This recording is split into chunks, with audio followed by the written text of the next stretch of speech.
Hello दोस्तों। तो कैसे हैं आप? उम्मीद करता हूँ कि ठीक ही होंगे। स्वागत है आपका हमारे चैनल पे, जहाँ हम करते हैं मूवीज़ को एक्सप्लेन। तो आज हम आपके लिए मूवी लेके आए हैं द मूनफॉल। तो बिना किसी देरी के मूवी का एक्सप्लेनेशन शुरू करते हैं। तो मूवी शुरू होती है स्पेस से, जहाँ पे एक सैटेलाइट को रिपेयर कर रहे होते हैं 3 एस्ट्रोनॉट, जिनमें से एक रहते हैं हार्पर और उनकी को पायलट रहती है जोसिंडा।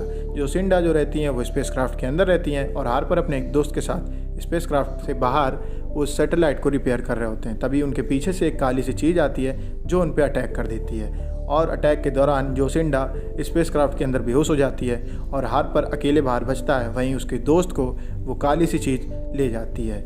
हार्पर कैसे तैसे बचते बचाते स्पेसक्राफ्ट के अंदर घुसता है। स्पेसक्राफ्ट के अंदर घुसते ही वो उसको ऑफ कर देता है और ऑफ करने के बाद उसको स्टेबल करता है। तभी वो देखता है कि वो जो चीज़ है वो चांद में जाके टकरा जाती है। फिर उसके बाद हमें दिखाया जाता है कि हार्पर से नासा वाले पूछते हैं कि ये मिशन फेल कैसे हुआ और एक एस्ट्रोनॉट की जान कैसे गई।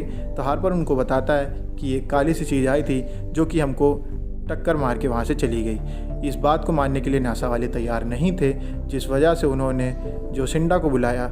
जोसिंडा ने आते ही बोला कि हो सकता है कि कोई म्यूटियोर भी हो सकता है जो हमसे टकराया हो। हालांकि इस वजह से उसने ऐसा कहा क्योंकि वो स्पेसक्राफ्ट में थी और वो उस काली सी चीज़ को नहीं देख पाई थी, जिस वजह से वो श्योर नहीं थी कि वो काली सी चीज़ थी या एक मीटियोर था।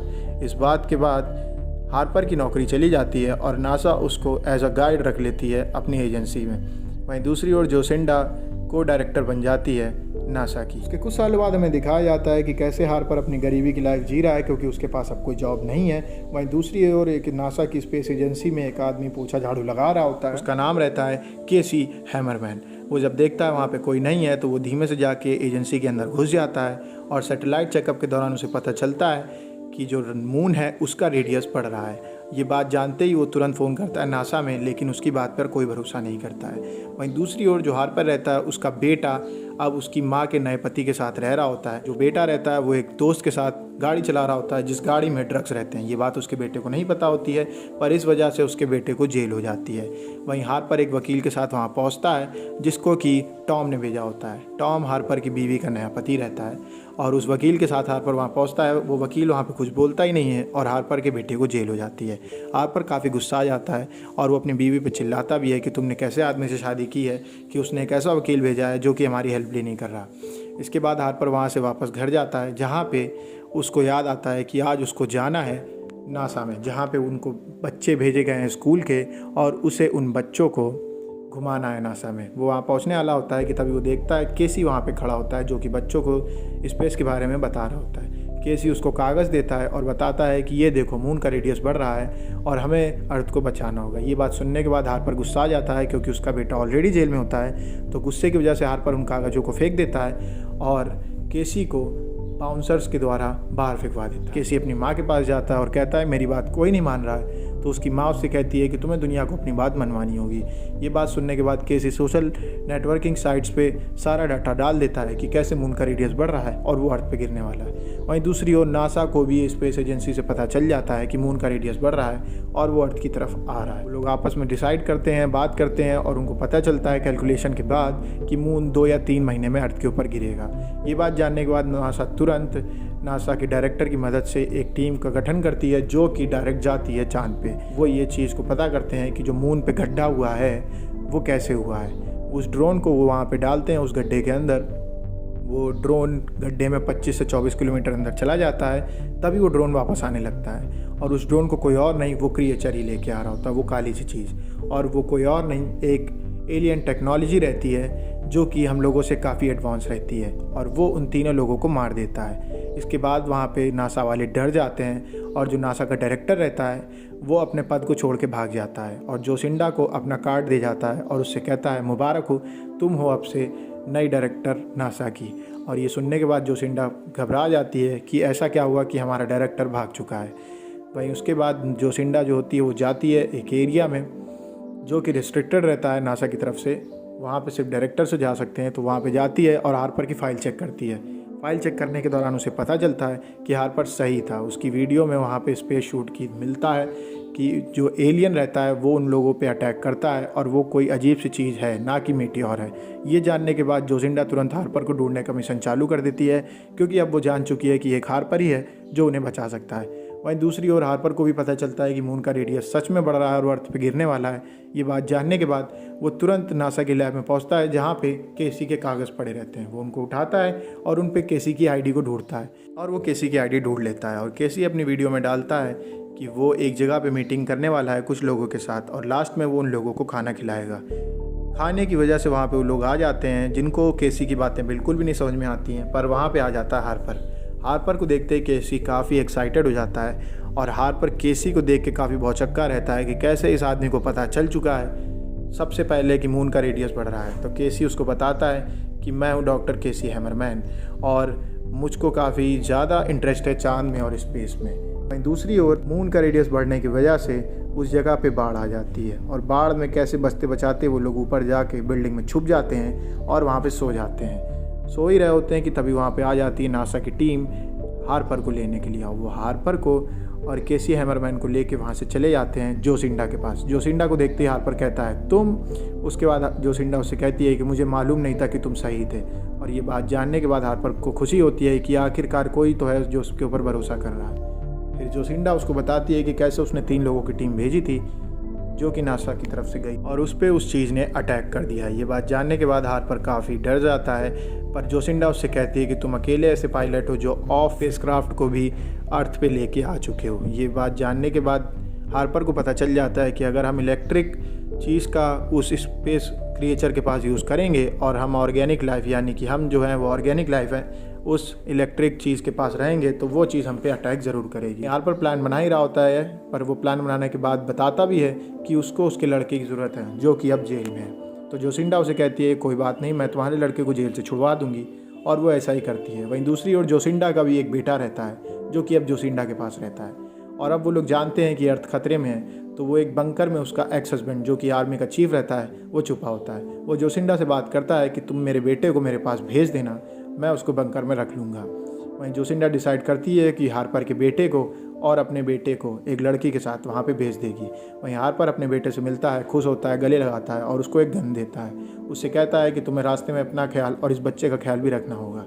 वहीं हार्पर का बेटा गाड़ी में बैठ के वहाँ से चला जाता है। वो बात करता रहता है जोसिंडा के एक्स हस्बैंड से जो कि उसको बंकर के बारे में डिटेल देता रहता है कि तुम्हें कहाँ और किधर से आना है। वो वहाँ जा ही रहे होते हैं और उनका स्पेस मिशन वहीं हार्पर का सक्सेस होने ही वाला होता है कि तभी बाढ़ की वजह से और भूकंप की वजह से स्पेस क्राफ्ट के 3 इंजन में से एक इंजन ख़राब हो जाता है और वो मिशन अबॉर्ट हो जाता है। जो हार्पर के को पायलट रहते हैं और जो आर्मी चीफ रहते हैं बाकी सब लोग वहाँ से चले जाते हैं। हार्पर अकेला वहाँ पे केसी के साथ और जोसिंडा के साथ बैठा रहता है।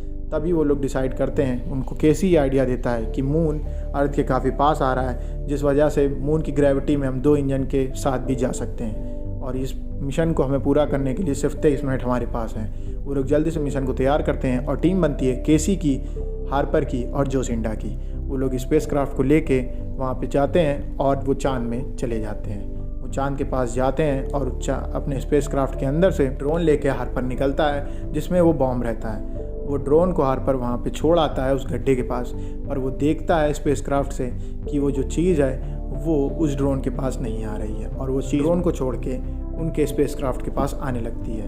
तभी हार्पर देखता है कि केसी के पास एक फ़ोन है जिस फ़ोन की वजह से वो क्रिएचर को इलेक्ट्रिक रेडिएशंस मिल रहे हैं और वो उनकी स्पेसक्राफ्ट के ऊपर अटैक कर रहा है।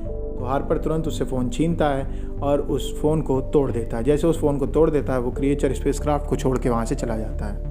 फिर हार्पर डिसाइड करता है कि हमें उस गड्ढे के अंदर जाना होगा उस क्रिएचर को मारने के लिए। वहीं दूसरी ओर अर्थ पे हार्पर का बेटा और जोसिंडा का बेटा कैसे तैसे बचते बचाते जा ही रहे होते हैं कि तभी उनका पाला लुटेरों से पड़ जाता है और लुटेरे उनसे उनकी गाड़ी छीन लेते हैं। फिर वो बचते बचाते अपने बाप यानी कि टॉम के पास जाता है जहाँ पे उसके शोरूम से उसको गाड़ी उठानी होती है, जहाँ पे उसको टॉम मिलता है। टॉम हार्पर के बेटे से मिलते ही काफ़ी खुश हो जाता है। तभी हार्पर का बेटा उस पर चिल्लाता है कि आपने कोशिश भी नहीं की। तब टॉम उसे बताता है कि मैंने काफ़ी कोशिश की पर कुछ भी नहीं हो पा रहा था जिस वजह से मैं हार रहा था। और उसके बाद वो लोग वहाँ से निकल जाते शोरूम की एक गाड़ी से। वहीं दूसरी ओर स्पेस में हार्पर डिसाइड कर ही चुका होता है कि वो उन तीनों लोग जाएंगे उस होल के अंदर उस क्रिएचर को मारने के लिए। तो वो अपने स्पेस क्राफ्ट से वो उस गड्ढे के अंदर चला जाता है। वो अंदर जाता ही है तभी वो देखता है कि मून असल में एक मेगा स्ट्रक्चर ही है और उसके अंदर एक पावर सोर्स भी है जिस पावर सोर्स में वो क्रिएचर चिपका हुआ है। वो क्रिएचर स्पेसक्राफ्ट की इलेक्ट्रिसिटी को देखते ही उसकी तरफ अटैक करने आ जाता है। वो लोग बचते बचाते वहाँ से भाग रहे होते हैं कि तभी जो मून के अंदर का मेगा स्ट्रक्चर रहता है वो एक दरवाज़ा खोलता है जिसके अंदर उनका स्पेसक्राफ्ट घुस जाता है और वो क्रिएचर उस दरवाजे की दूसरी तरफ रहता है। वो काफ़ी अटैक करता है पर वो दरवाज़ा खोलने में वो असफल रहता है। वहीं वो तीनों ऑक्सीजन की कमी की वजह से बेहोश हो जाते हैं कि तभी अंदर से एक AI उनका स्कैन करता है और हार्पर को ले जाता है। फिर केसी और जोसिंडा की आंखें खुलती हैं और वो देखते हैं कि हार्पर उस स्पेसक्राफ्ट में नहीं है और बाहर निकलने के बाद वो देखते हैं कि जो स्पेसक्राफ्ट है वो काफ़ी हद तक डैमेज हो चुका है और वो जान जाते हैं कि अब वो अर्थ पे नहीं पहुंच पाएंगे। वहीं दूसरी ओर जो हार्पर रहता है उसकी बात हो रही होती है उस AI से जो कि मून के अंदर रहता है। वो AI उनको बताता है कि कैसे उसके पूर्वज जो कि उनसे काफ़ी हद तक टेक्नोलॉजी में आगे थे उनको उनके ही बनाए AI ने मार डाला। बचने के लिए और दुनिया में अपना वजूद बनाए रखने के लिए उन लोगों ने अपने आप को सेक्रीफाइस कर दिया, पर अपनी ऑर्गेनिक लाइफ थी उसको उन्होंने मून के साथ अर्थ के पास भेज दिया, जिस वजह से अर्थ पे दोबारा ह्यूमन लाइफ पॉसिबल हो पाई।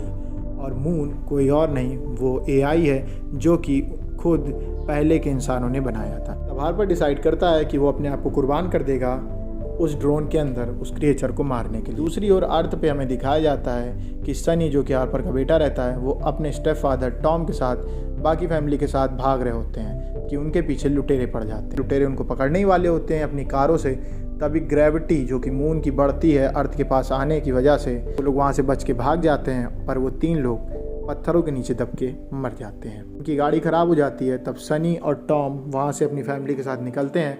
तभी सनी को टॉम बताता है कि एक आगे बंकर है जहाँ पे हमें छुपना होगा और वो लोग देखते हैं कि यहाँ पे ऑक्सीजन ख़त्म हो चुकी है। वो लोग ऑक्सीजन मास्क निकाल के अपने अपने लगा लेते हैं।